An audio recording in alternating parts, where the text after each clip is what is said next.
there I was at the gym, pretty much empty.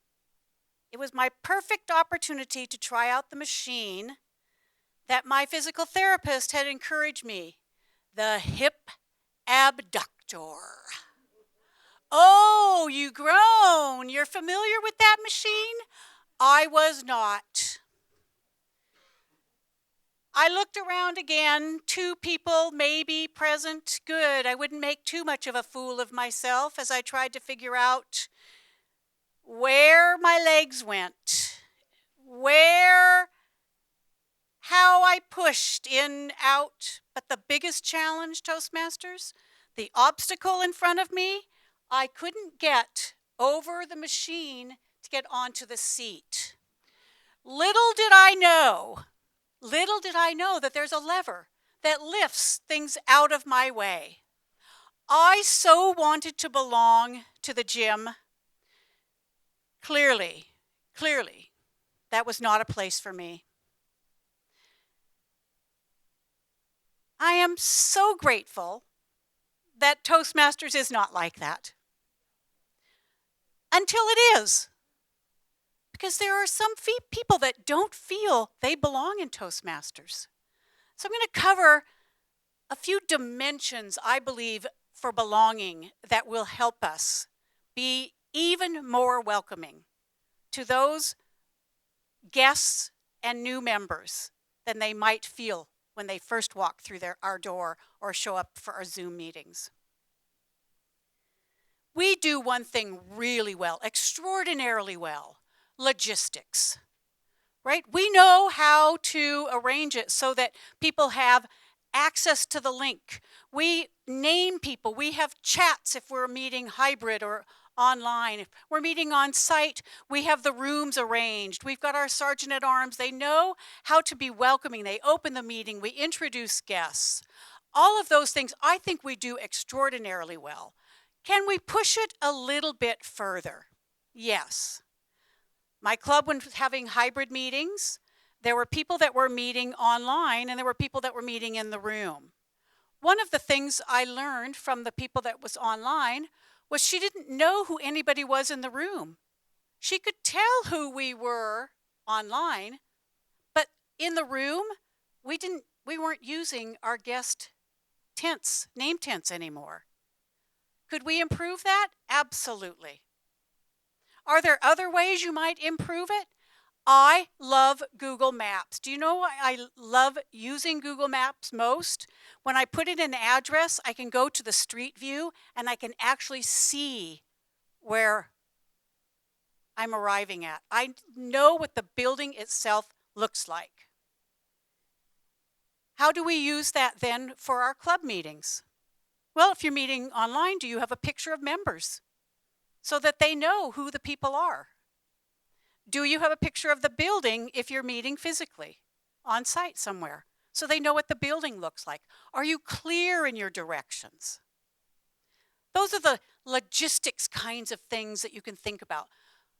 A word about the handout. My apologies, I may not have enough for everyone, but I know you could share it at the table by taking a picture, and Kathy will get it to you later so that everyone has one. These are questions intended to help you think through each dimension that you might help improve the welcoming, belonging atmosphere with your club. My second dimension is demographics.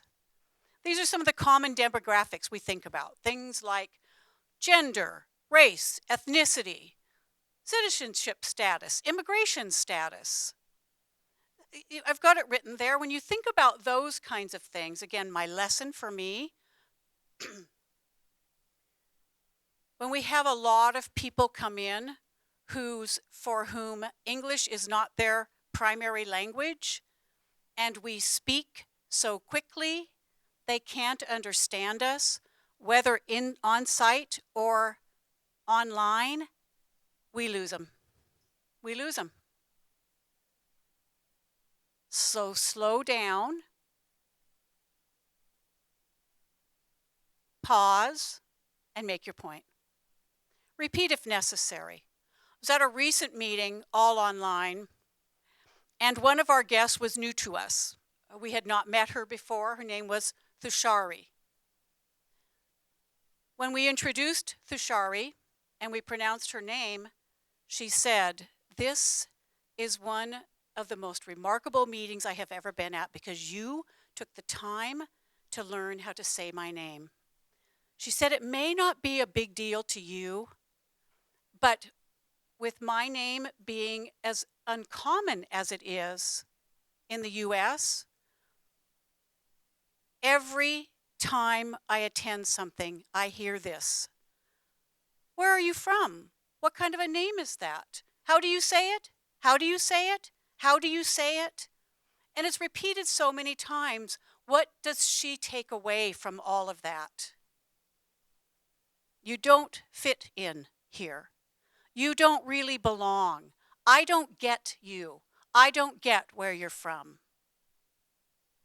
Another really quick example I learned many years ago as part of a Toastmasters club that was, I'm a bureaucrat. I say I'm a bureaucrat. That was both the name of my club and we met in a city building. It was a city club, so I was a bureaucrat. And we were a very bureaucratic Monday through Friday, 9 to 5 kind of meeting. And being in the US, we were also pretty much, I would say, a Christian-focused club. So we would often use meeting themes that were very Christian holiday based.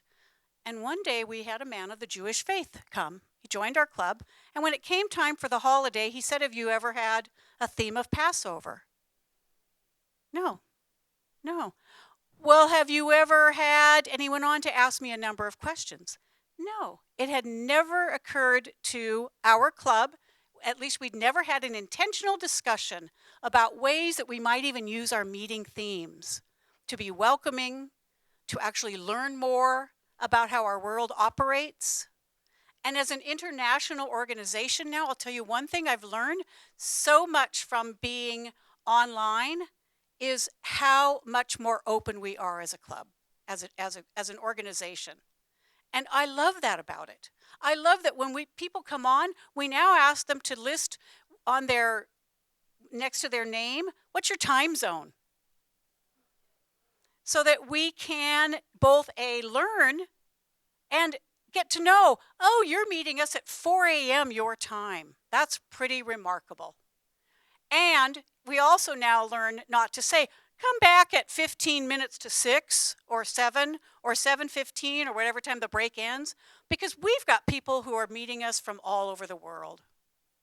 So think about your demographics and how open you are to others' experiences that may not be the demographic that you are. A little bit related to some of the demographics is the physical abilities of people.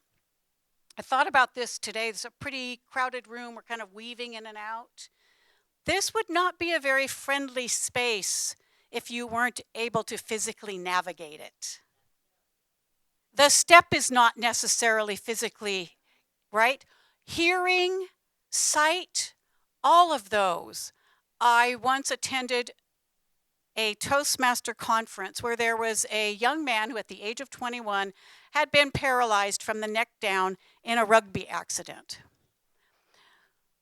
Well, I was a little nervous because I wasn't sure what kind of help he might or might not need, but I think of myself as a fairly helpful person, so I decided I would be of help to him. So I asked him when it came time for meal if I could get him some food. And he said, "Thank you, that would be great."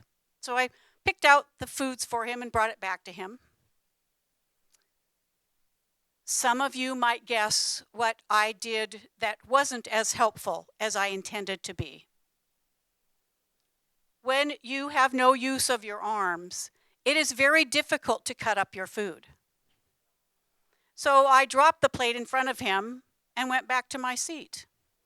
And then sat for a few more minutes watching him struggle to pick up the food, to do something with it that he couldn't really do because he didn't have the same use of his hands the way I, who am very privileged to have use of both my hands, had. I got over my embarrassment and approached him and said, let me help you with this next step. So I could at least cut it into bite-sized pieces. And he could then, the use he did have, use the fork to pick up the food. So think about the kinds of ways that your club may meet physically. And I know some of you are still meeting on Zoom or even some Zoom only. So I don't know what kind of adaptations you might need to have, but sometimes it's about camera, sometimes it's about sound. So you think about all of those aspects of being a welcoming, belonging club. Neurodiversity. Something I've just recently got involved with is my understanding the degree to which people who identify as neurodivergent, that may be things like dyslexia, social anxiety, panic disorder. It's as though they come to a Toastmaster meeting really amped up on steroids. Their fear is off the chart. Their insecurities, their worries about belonging, some of them are afraid to appear on camera. We've recently had some people in my club who've identified as being on the autism spectrum. Again, not necessarily something I was familiar with, but in asking more what that meant, it meant I need a lot of written materials prep so I can prep myself to get what's happening. I ask a lot of questions. Are questions going to be okay? It's helped me do things like develop some written processes so people know what they can expect. Here's how we work when we sign up for roles. Here's how it works when we come to the lectern. Here's how it works when we give a speech or when we introduce each other. Those things in writing really can help people be more prepared. Now, if you don't need them, you never have to use them, but they're a wonderful aid for people who need that extra time for processing. And my final dimension is that of our life and cultural experiences. I mentioned I'm a bureaucrat. Well, I'm really used to bureaucratese. But if you throw me into a corporate club that's all about accounting, I don't get what you're talking about for the most part. Engineers terrify me. I mean, they have a logic that, anybody an engineer here? Of course you are. And thank you for being here. You've helped me grow so much as a human being. But those kinds of the cultural experiences that we all bring that remain hidden in us until we're willing to share what they are. Whether you ever expose them to others or not, you carry them and you react to others with them. It's like a hidden baggage almost. Well, the best thing I can do in my ladder of accountability is to take ownership for it. But sometimes it surprises me what surprises me about what people present. You may say something, I mentioned about an engineer. You may say something to me and you don't realize how much I'm a little bit worried about speaking to an engineer. And so my reaction to you may be nothing to do with you and all about me. But all of that stuff can remain hidden until we reveal it. So what do we do as human beings? We make up stories about the other person's reaction. If I were to talk to Sean and somehow he said something that let me know, I'm just picking on you for a second, someone let me know he's an engineer, I'd say, oh, an engineer. I'm not going to say, you know what, to Sean, because he'll just say, well, kind of, what an idiot you are for having thought that to begin with, that you could put oil into the dipstick holder and, it would actually make sense to you. But my point is you don't know, Sean doesn't know why I might ever want to avoid him, be worried about talking to him, because that's all about me until I figure it out and then have a way to share it with you. Or it never has to be a problem in my life again. I hope these dimensions of belonging help you think about how intentional and specific are you when you go out to recruit for new members. Are you deliberately thinking about your club and doing some of that back work that you need to do or you could be doing to make your club more welcoming? Because I will guarantee you everybody that walks into a Toastmasters meeting is serious about improving themselves. Whether we can fulfill the promise to them that we will be there for them, we will offer that supportive environment, that's on us. So don't be like the gym. Don't be like a hip abductor machine. No use to anybody because you don't know how to use it. You can make that difference to everybody who comes in your door. Madam Toastmaster.